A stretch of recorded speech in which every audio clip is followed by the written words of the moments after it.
इन सब का बहुत बहुत मैं स्वागत करता हूं, इनका अभिनंदन करता हूं। और जिन्होंने आज भारतीय जनता पार्टी की सदस्यता स्वीकार की, मैं उनका भी इस विशाल परिवार में आपका अभिनंदन करता हूं। हमारी राजस्थान सरकार के सम्मानीय मंत्री, मंच पर विराजमान समस्त जनप्रतिनिधिगण, मैं नाम सबका नहीं लूंगा क्योंकि समय की कमी है और हमारे मुख्यमंत्री जी को बोलना है। मैं आपसे एक दो निवेदन करना चाहूंगा। यहाँ विराजमान नौजवान साथियों, बुजुर्ग महानुभाव, भाइयों बहनों, आपने कई सरकारें देखी है और अपने में से अनेक लोग तो ऐसे हैं जो प्रारंभ से लेकर और आज तक कई सरकारों को बनते हुए देखा है।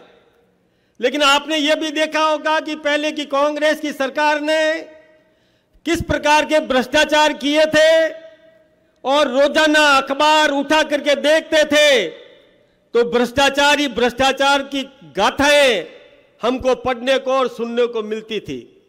कभी 2G स्पेक्ट्रम, कभी पनडुब्बी घोटाला, कभी कोयला घोटाला, कभी चारा घोटाला, और घोटाले नियमित रूप से अखबारों में पढ़ने को मिलते थे। और जब से हिंदुस्तान के प्रधानमंत्री आदरणीय नरेंद्र भाई मोदी देश के प्रधानमंत्री बने, उसके बाद किसी भी प्रकार का कोई भी घोटाला हिंदुस्तान में नहीं होने पाया। इसके लिए हम सबको नरेंद्र भाई का और अभिनंदन करना चाहिए। मैं नागरिक बंधुओं, आपसे 2-3 निवेदन छोटे छोटे मैं करना चाहूंगा।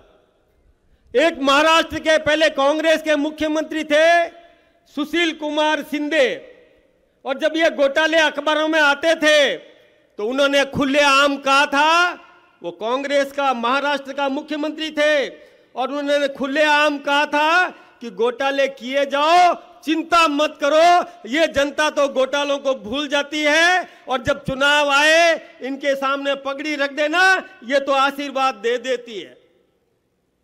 आप कमाल करें, आपके यहां भी एक लाल डायरी थी, आप सबको पता है, एक लाल डायरी पिछले सरकार में चलती थी और उस लाल डायरी ने भी और कांग्रेस सरकार के कई घोटाले आप सबके सामने रखे। पिछली बार ये कांग्रेस सरकार और आपस में कुश्ती करती थी कि मुख्यमंत्री कुर्सी बचाने में लगा हुआ था और उप मुख्यमंत्री कुर्सी को हटाने में, कुर्सी का पाया तोड़ने में लगा हुआ था। ये इस प्रकार से लड़ते रहे। लेकिन यहां पर आप देख रहे हैं कि किस प्रकार से टिकट पाने वाले, इच्छा रखने वालों ने भी त्याग किया, समर्पण किया। यह देखना चाहिए, यह भारतीय जनता पार्टी के परिवार में आपको देखने को मिलेगा। मैं आपको एक बात बताऊं कि जब घोटाले करने वाले और जो जनता के गाढ़े पसीने की कमाई का पूरा उपयोग आपके विकास में लगाने वालों को, दोनों को यदि आप एक नजर से देखोगे और बराबर कर दोगे तो घोटाले करने वाले का हौसला बढ़ेगा और जो अंकुश लगाने वाला वो भी और निरुत्साही हो जाएगा। ये तो जनता तो भूल जाती है। क्या भूलना चाहिए? भूलना चाहिए क्या घोटालों को? नहीं तो फिर जवाब देना चाहिए आप सबको। कैसे हिम्मत हो सकती है उन कांग्रेसियों की कि जो आपके गाढ़े पसीने की कमाई का पैसा अपनी जेबें भरने में जिन्होंने लगाया। ये पैसा किसका था भाई? आपने चप्पल खरीदी, उस चप्पल में आपने पूरा पैसा दुकानदार को दिया, उस दुकानदार ने टैक्स का पैसा भी आपसे वसूल किया। आपने कपड़ा खरीदा, साड़ी खरीदी, साफा खरीदा, आपने दुकानदार को पूरा पैसा दिया, उसने टैक्स का पैसा आपसे वसूला। आपने चश्मा खरीदा, घड़ी खरीदी, मोटरसाइकिल खरीदी, कार खरीदी, साइकिल खरीदी, कुछ भी खरीदा, उसमें टैक्स का पैसा आपने चुकाया है। अल्टीमेट, अंतिम व्यक्ति आप हैं जिसने सरकारी खजाने में और वो उस दुकानदार को पैसा दिया, वही पैसा सरकारी खजाने में जाता है। तो पैसा तो आपका और लूट ये लोग मचाए और फिर भी आप उनको अंदर आने देते हो। फिर भी वो आपके बीच में आकर के वोट मांगने की हिम्मत कर लेते हैं।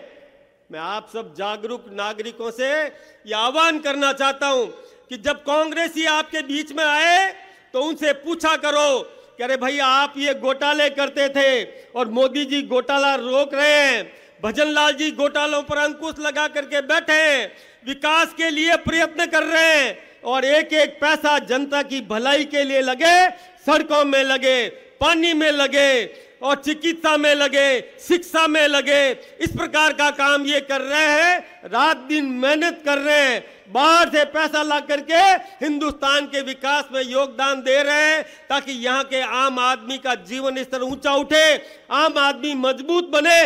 इस प्रकार की चिंता करने वाले आदरणीय भजनलाल जी आज आपके बीच में आए।